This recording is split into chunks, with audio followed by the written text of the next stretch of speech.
ఈ సభకు నాయకత్వం వహిస్తున్నారని చెప్పారు. ఆయన తప్పేం మాట్లాడిండు, మరి ఎందుకు సస్పెండ్ చేయమంటుర్రు, మాట్లాడితే దళితుడు దళితుడు అని ఎందుకు సంబోధిస్తున్నారు? మేము ఆ పద్ధతిలో చూడలే.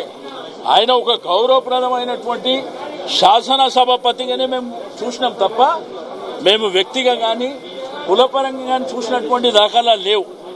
కాబట్టి ఇప్పటికైనా మీరు ఎన్ని ఇక్కడ చేసినా కానీ అల్టిమేట్గా ప్రజలు చూస్తున్నారు. ఇక్కడ ఏమి జరుగుతుందో ప్రజలు చూస్తున్నారు, ఎవరేం మాట్లాడుతున్నారో చూస్తున్నారు, ఎవరు వల్గర్గా మాట్లాడుతున్నారో చూస్తున్నారు, ఎవరు బుల్డోజ్ చేసే ప్రయత్నం చేస్తున్నారో చూస్తున్నారు. ఎందుకంటే ఈ శాసనసభ అనేది మనము కనీసం 35-40 ఏళ్ల నుంచి నేను చూస్తున్నా. ఇది పద్ధతిగా లేదు. నేను అసెంబ్లీలో కూడా చెప్పిన పద్ధతి ప్రకారం నడిపించుకోవాలి, కానీ ఇట్లా బుల్డోజ్ చేస్తే అంటే మీ ఉద్దేశం ఏంది? మేము నడిపించుకుంటే మీకు మీరు రావద్దనా?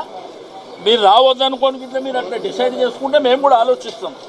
కానీ ఇది పద్ధతిగా లేదు. అక్కడ జరిగింది మీరు కూడా టీవీ లైవ్లో చూడండి. ఆయన అన్పార్లమెంట్ కానీ కించపరిచినట్టు కానీ ఈ ఒక్క పదమన్నా ఉందో మీరే ఒకసారి చూసి ప్లే చేయండి.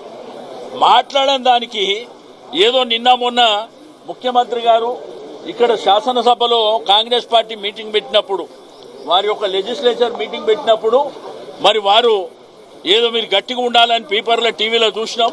మరి అది చూపించడానికి వీళ్ళు ప్రయత్నం చేస్తున్నారో తెలియదు, కానీ అక్కడ జరిగినటువంటి అంశాన్ని క్లియర్గా అక్కడ మాట్లాడింది ఏమీ లేదు జగదీశ్వర్ రెడ్డి గారు.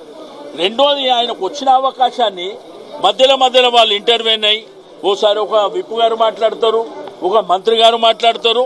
ప్రతిసారి ఆటంకం కలిగించేటువంటి ప్రయత్నం చేయడం కూడా కరెక్ట్ కాదు.